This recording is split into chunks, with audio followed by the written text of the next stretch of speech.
வணக்கம். நாளிதரன். Iran, Israel இந்த 2 நாடுகளுமே மிகப்பெரிய போரை நிகழ்த்தி கொண்டிருக்குது.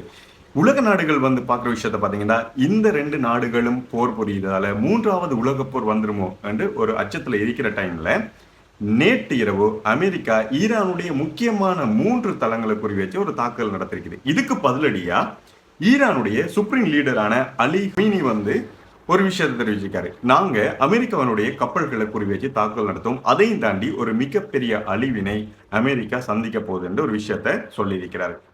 இது எல்லாமே இருக்க இந்த 2 நாடுகளுமே எதற்காக இப்படியான ஒரு போரை நடத்தி கொண்டிருக்குது. ரஷ்யா உக்ரைன் எடுத்துக்கொண்டாலும் சரி, அல்லது இலங்கையில் நடந்த போர் எடுத்துக்கொண்டாலும் சரி, அது இல்லாம இப்ப நடக்கிற இந்த இஸ்ரேல் ஈரான் போரை எடுத்துக்கொண்டாலும் சரி, எந்த ஒரு தலைவருக்கு இடையில இதையும் தாண்டி நம்ம ஒட்டுமொத்தமா பார்த்தோம்னு சொன்னா 2 நாடுகளுக்கு இடையில இருக்கிற தலைவர்கள் கூடிய ஈகோ அல்லது அந்த நாட்டினுடைய தலைவருக்கு இடையிலான ஏற்படுகின்ற பிரச்சனைகள் எல்லாம் ஒரு போரை தொடக்கி வைக்குது.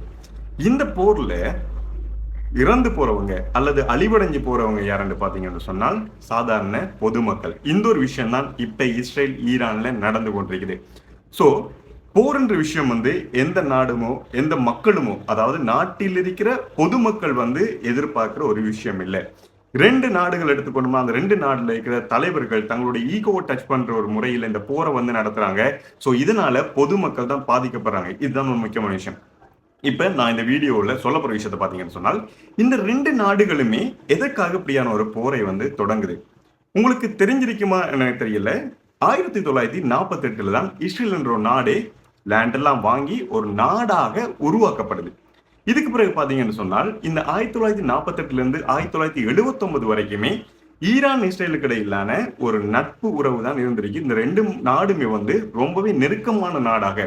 இதோட பாத்தீங்கன்னு சொன்னா, இப்ப அமெரிக்கான்ற ஒரு விஷயம் நான் சொன்னேன் இல்லையா, அமெரிக்கா ஈரான்ல நேற்றைய தினம் 3 முக்கியமான இடங்கள்ல தாக்குதல் நடத்திருக்காங்கன்னு சொல்லி. சோ இந்த அமெரிக்காவும் இஸ்ரேலும் ஈரானும் ஒரு நெருக்கமான நாடாக, நண்பர்களாகத்தான் 1979 வரைக்கும் இருந்திருக்கிறாங்க.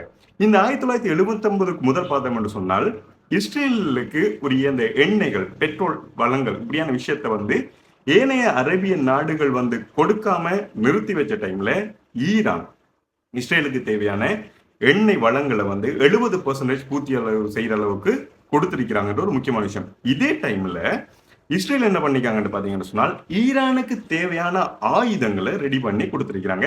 சோ இது அமெரிக்காவினுடைய உதவியுடன் இந்த ஆயுதங்கள் உற்பத்தி செய்யப்பட்டு ஈரானுக்கு கொடுக்கப்பட்டீங்க. சோ இப்படியான ஒரு நாட்டுக்கு இடையிலையும் ஒரு நட்புறவு இருந்த டைம்ல பாத்தீங்கன்னு சொன்னால் 1979க்கு பிறகு புதிதான ஒரு ஆட்சி உருவாக்கப்படுது. சோ இது ஒட்டுமொத்தமாக முஸ்லிம் மதத்தை தழுவிய ஒரு ஆட்சியாக ஈரான்ல உருவாக்கப்படுது. இந்த டைம்ல பாத்தீங்கன்னு சொன்னால், இஸ்ரேலுக்கும் ஈரானுக்கும் இடையிலான நட்புறவு துண்டிக்கப்படுது. சோ இந்த ஆட்சியின் மூலமாக இஸ்ரேல் என்ற ஒரு நாடே இல்லை என்ற அளவுக்கு, அதாவது ஒரு நாடாக ஈரான் ஏற்றுக்கொள்ளலை. இதுக்கு பிறகு இந்த பிரச்சனைகள் உருவாகுது. சோ இஸ்ரேலுக்கு எதிரான ஒரு அமைப்புகள் உருவாகும் இல்லையா. சோ இந்த அமைப்புகளுக்கு தேவையான ஃபண்ட் எல்லாம் ஈரான் தான் கொடுக்குது என்று சொல்லி இஸ்ரேல் முதலாவது கிளைம் பண்றாங்க. இதுதான் இந்த 2 நாடுகளும் யுத்தம் தொடங்குறதுக்கு ஒரு மூல காரணம். சோ இந்த டைம்ல பாத்தீங்கன்னா, இஸ்ரேல் இந்த ஒரு ரீசனை மையமாக கொண்டு ஈரான்ல முதலாவது தாக்குதலை நடத்துறாங்க. சோ இதுக்கு பிறகுதான் ஈரான் அந்த டைம்ல தாக்குதல் நடத்துறாங்க. இப்ப எடுத்துக்கொண்டாலும் இதுவரைக்குமே இஸ்ரேல் ஈரான் என்ற இந்த 2 நாடுகளும் போர் புரிகிற இந்த டீட்டெயில் எடுத்து நம்ம ஃபுல்லா பார்த்தாலும் எப்பவுமே ஈரான் முதலாவது தாக்குதல் நடத்துறது இல்லை. இஸ்ரேல் முதலாவது தாக்குதல் ஈரான்ல நடத்தினதுக்கு பிறகுதான் ஈரான் இஸ்ரேல் மீதான தாக்குதலை நடத்துறாங்க. இது ஒரு முக்கியமான விஷயம். இதுல இன்னும் ஒன்று பாத்தீங்கன்னு சொன்னா, அதிகப்படியான சைபர் அட்டாக்கை நடத்துறது இஸ்ரேலா இருக்குது.